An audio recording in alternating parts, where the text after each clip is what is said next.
দেশ। আমরা এখন বর্তমানে ইন্ডিয়া সীমানায় আছি, আর আমাদের বাংলাদেশের সীমানা হচ্ছে ওইটা। Hey WhatsApp, MASB Nunnabi, welcome to my another blog.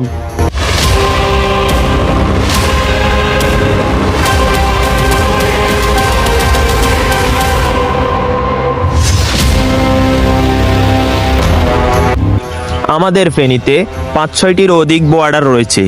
তন্মধ্যে আজকে আমরা যাব হচ্ছে ফেনীর পার্শ্ববর্তী এলাকা কুমিল্লার একটি বর্ডার সাইডে, যা আমাদের বাড়ি থেকে খুবই কাছে হয়।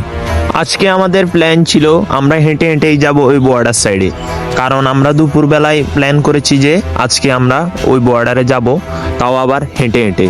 প্রথমেই আমরা বাড়ি থেকে বের হয়ে মোহাম্মদ আলী বাজার চলে আসি। ওইখান থেকে হেঁটে হেঁটে আমরা 5 মিনিট হাঁটার পর এই রাস্তাটা আসে। আপনি চাইলে এখান দিয়েও যেতে পারেন অথবা এই রাস্তা দিয়েও যেতে পারেন, কারণ আমরা সহজ রাস্তায় বেছে নিয়েছি। ওই রাস্তা ধরে আপনি প্রায় আধা ঘন্টার মতো হাঁটতে থাকবেন। হাঁটতে হাঁটতে এক পর্যায়ে একটি মসজিদ আসবে। ওই মসজিদের পাশ দিয়ে একটি মেন রাস্তায় অতিক্রম করেই আপনি চলে যেতে পারবেন বর্ডারের রাস্তায়।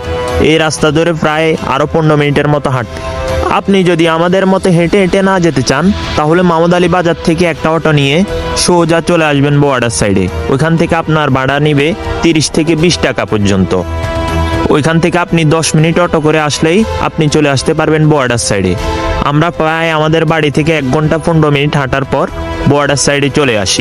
আমরা যেই রাস্তা ধরে বর্ডারের সীমান্ত দেখতে গিয়েছি, ওই রাস্তা থেকে বর্ডারের সীমান্ত দেখা যাচ্ছে। আপনি এই পথ দিয়ে সোজা হেঁটে বর্ডারের সীমান্ত পৌঁছে যেতে পারবেন মাত্র 1 থেকে 2 মিনিট হাঁটলেই। জমিনের আঁকাবাঁকা পথ দিয়ে আমরা বর্ডারের সীমান্ত দেখার জন্য ছুটে চলেছি। ওই দূরের বাগানটার ওইখানেই হচ্ছে বর্ডারের সীমান্ত। বাগানের এই পাশ হচ্ছে বাংলাদেশ, আর ওই পাশ হচ্ছে ইন্ডিয়ার সীমানা। চলেন আমরা কাছ থেকে গিয়ে দেখে আসি। হাঁটতে হাঁটতে আমরা এক পর্যায়ে বর্ডারের সীমান্তর কাছেই পৌঁছে গিয়েছি। ওই যে দূরে দেখা যাচ্ছে বর্ডারের সীমান্তের লাল মাটিগুলো। এই লাল মাটিগুলো সচরাচর খুবই কম দেখা যায়। এগুলো বেশিরভাগ সময় দেখা যায় হচ্ছে বর্ডারের উপকূলীয় অঞ্চলগুলোতে। এইসব বর্ডারের অঞ্চলগুলোতে আমি ছোটবেলায়ও অনেকবার গিয়েছি।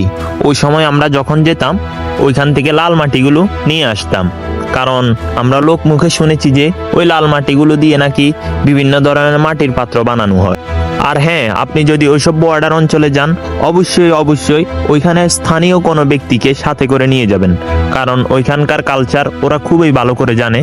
এই সীমানার ও পারে গেলে কি হবে এবং এপার থেকে দেখলে কি হবে। আমাদের এই ওয়াকিং ট্যুরের সবচেয়ে বড় ভুল হচ্ছে আমরা ওইখানকার স্থানীয় কোনো কাউকে নিয়ে যাইনি। এই জন্যই আমাদেরকে পরবর্তীতে বিজিবিদের মুখোমুখি হতে হয়েছে। আপনারা অবশ্যই গেলে ওইখানকার স্থানীয় কোনো ব্যক্তিকে সাথে করে নিয়ে যাবেন। এই জায়গার সঠিক লোকেশন হচ্ছে মোহাম্মদ আলী বাজার থেকে 30 টাকার ভাড়া। আপনাকে জেরকাছাট বর্ডার সীমানা বললেই আপনাকে নামিয়ে দেয়।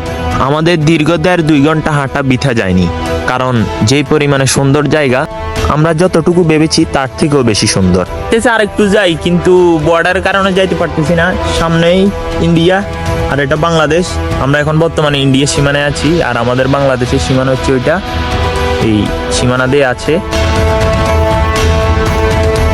আমাদের আজকের ব্লগটি এই পর্যন্তই। সবাই সুস্থ থাকবেন, ভালো থাকবেন। আল্লাহ হাফেজ। দেখা হচ্ছে পরবর্তী কোনো এপিসোড।